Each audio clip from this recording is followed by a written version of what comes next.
उन लोगों के प्रति भी मैत्री भाव रहे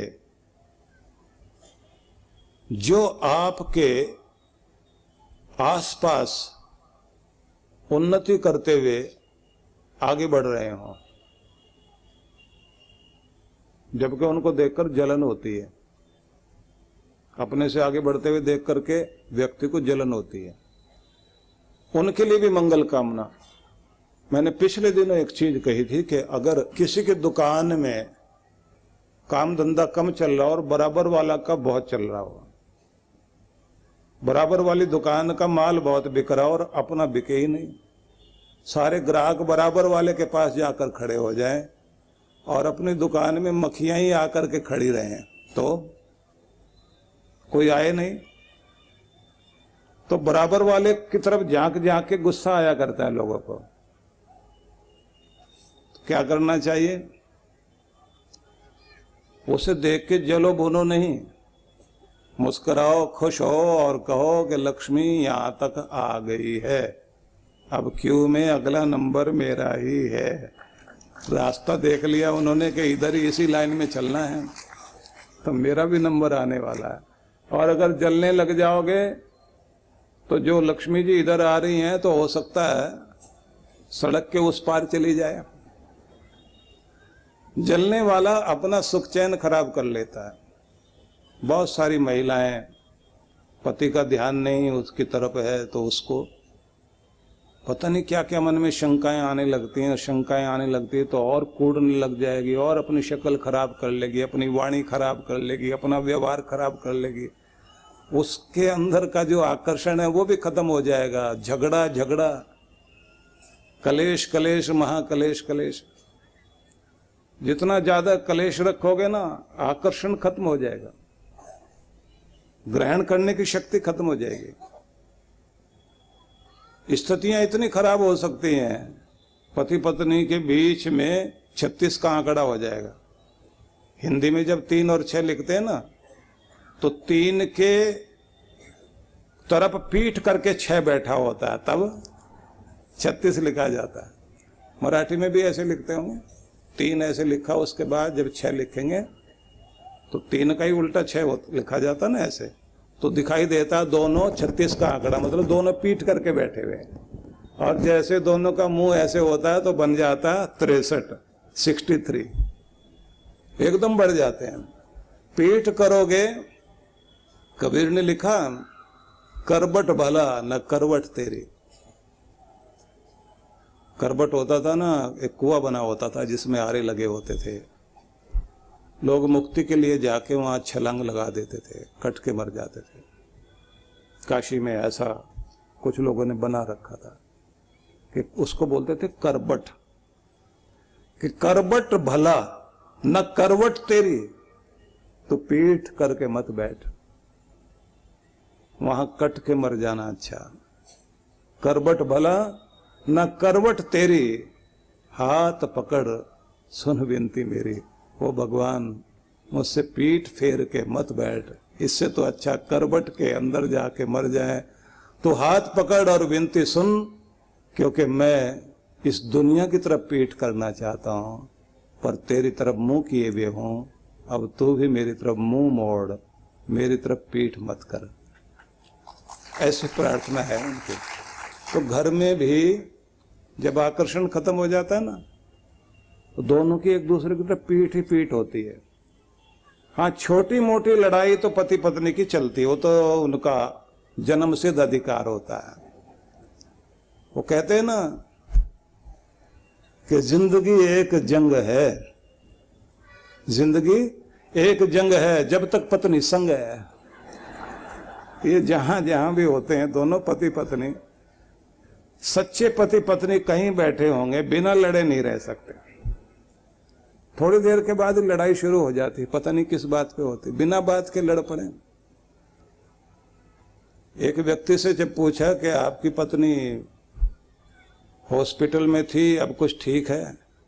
नहीं, अब थोड़ी थोड़ी ठीक हो रही, आज तो सुबह लड़ी भी थी, थोड़ी जान पड़ गई है। तो आगे चलते हैं। जीवन में जब आप संतुलन बनाकर चलते हैं और जब आपके अंदर ईर्ष्या भाव खत्म हो जाता है, जब आप किसी को बढ़ता हुआ देखकर भी मन में जलन नहीं लाते, बल्कि यही सोचते हैं इसका भला हुआ है, मेरा भी भला होगा, मेरा परमात्मा इस पर प्रसन्न हुआ है, भगवान इसको और दे और इसी के साथ मेरी ओर भी अपनी नजर रखे, तो आप पर कृपा ज्यादा होती। जलने से, कूड़ने से कृपाएं हट जाती हैं। तो पतंजलि ऋषि ने योग दर्शन का जो सुंदर रूप है ना, उसमें यही दर्शाया है। मैत्री भाव, मैत्री, करुणा, दया, मुदिता, और अच्छे लोगों को बढ़ता देख करके प्रसन्न हो, उपेक्षा, और दुष्ट लोगों को देखकर उपेक्षा करें, सुख दुख में सम रहें, पाप पुण्य का विवेक रखें। तो ये 6 चीजें उन्होंने बताई जिससे चित्त कोमल होता है। मतलब अच्छे भक्ति वाले लोगों को अपने चित्त को इस स्थिति में पहुंचाना चाहिए। जैसे जैसे एज आगे बढ़े ना आपकी, तो शुरुआत से ही अपने चित्त को इस तरह का बनाते जाइए कि जिससे आप का हृदय भगवान से जुड़ा रहे, क्योंकि उसी से मेल करने के लिए दुनिया में हम लोग हैं, उससे विपरीत न जाएं। और ये ध्यान रखने की बात है कि परमहंसों का जो गुण माना गया है वो उसी तरह का होता है कि जिस तरह से सूर्य का प्रकाश पूरी दुनिया के लिए है, जैसे बादल बरसते हैं और इस धरती को हरा भरा करते हैं, ऐसे अच्छे लोग जो हैं जहाँ भी जाएंगे सबकी मंगल कामना करते हुए, सबका कल्याण करते हुए अपने आनंद में विचरण करते हैं। और जैसे किसी पेड़ के ऊपर बहुत सारे फूल आ जाए ना, तो वो उन्मुक्त हृदय से उसे बांटता रहेगा, रात है या दिन है, नीचे ढेर लग जाता है। कभी आप देखना, हार श्रृंगार का पौधा होता है ना, रात्रि में फूल आते हैं, उस पर गिरते हैं, तो एकदम इतने ज्यादा फूल आते हैं कि नीचे वो घेरा बना देता फूलों का, जैसे कोई बिस्तर सजा दिया हो फूलों का। वो चांद को देखकर खिलता है। और जोड़ों के दर्द को दूर करने के लिए उससे दवाई भी बनती है।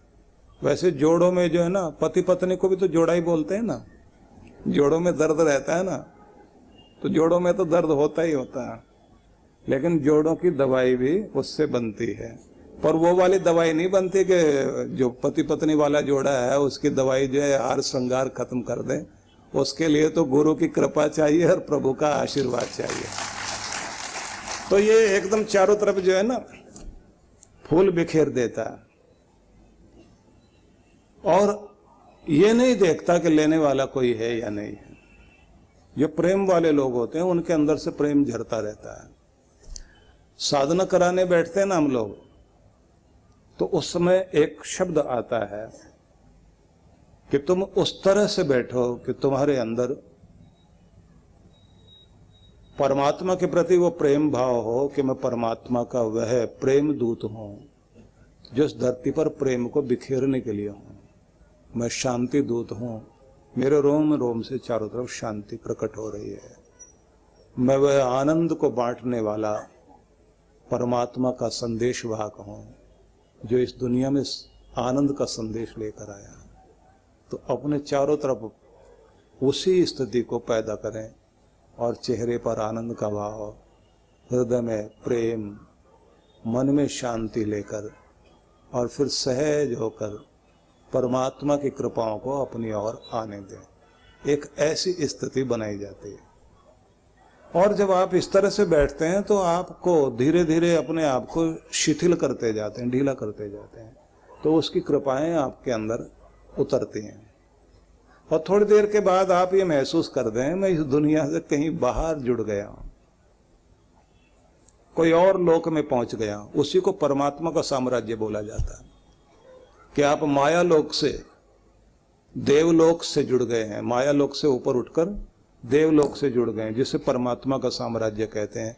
तुम भगवान के साम्राज्य में प्रवेश कर रहे हो, जहां से तुम्हारे अंदर शांति, चैन, आनंद, प्रसन्नता प्रवेश करने लगे।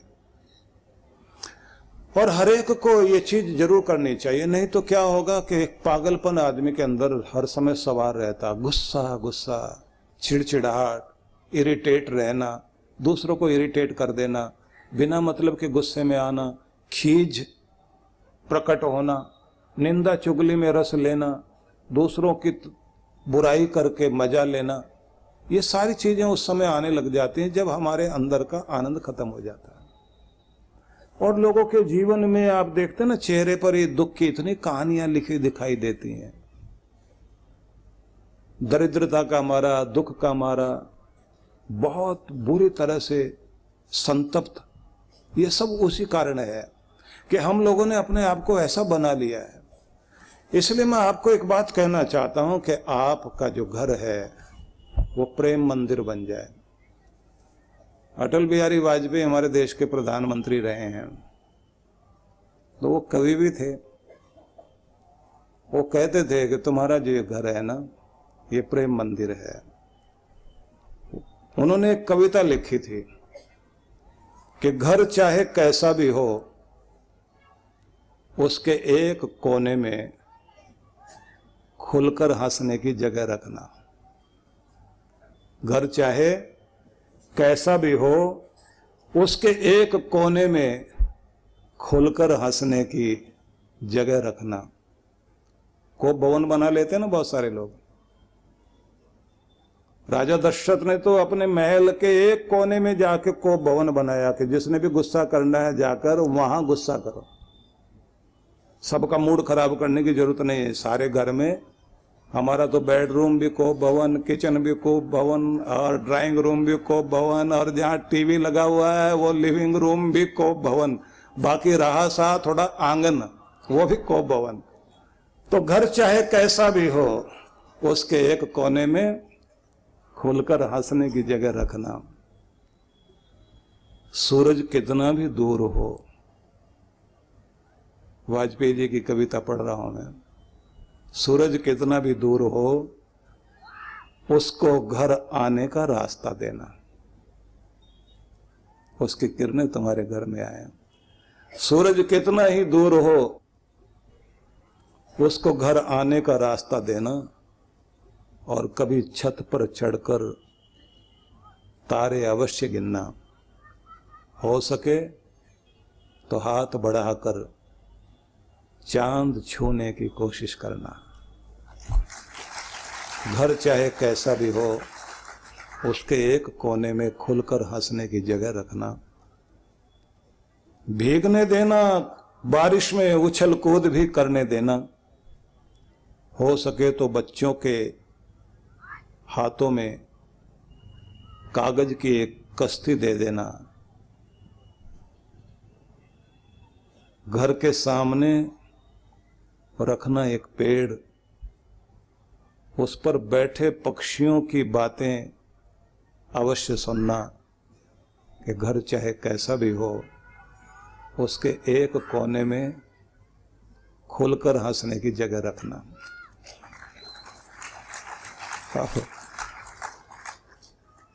और आखिर में मुझे बहुत अच्छी लगी उनकी पंक्तियां, जिसके कारण मैं ये सुना रहा हूं आपको कि उम्र का हर एक दौर बड़ा मजेदार है।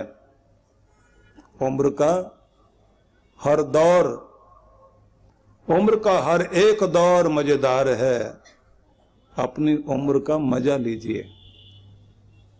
उम्र का हर एक दौर मजेदार है, अपनी उम्र का मजा लीजिए।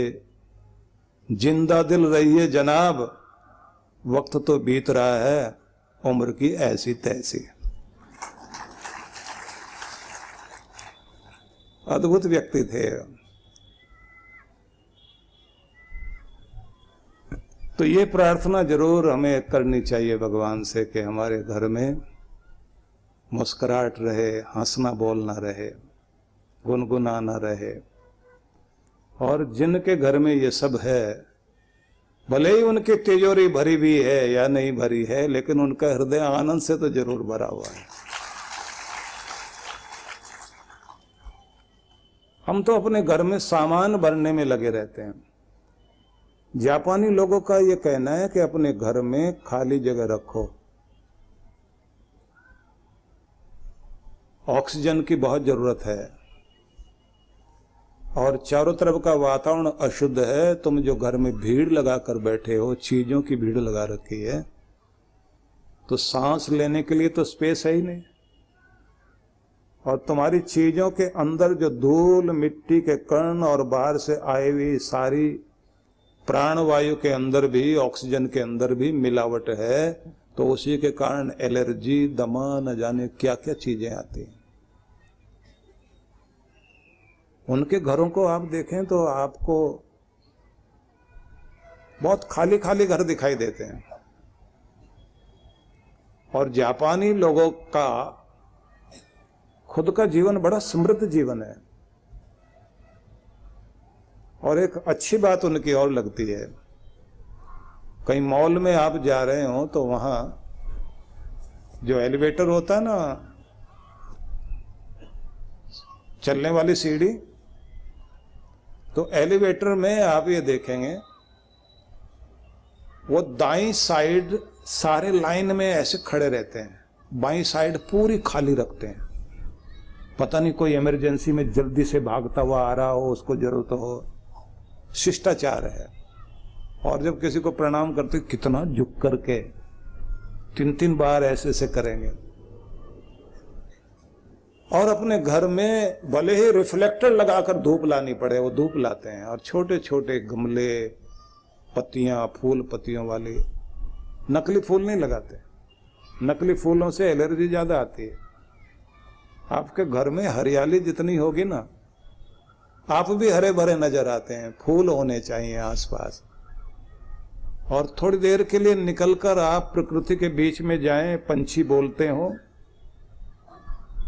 तो अपना फोन वोन, क्योंकि हम तो सारे पंछी की आवाज भी फोन में ही सुनने की कोशिश करते हैं, अपना फोन बंद करके थोड़ा नेचर के साथ जाके तो देखिए।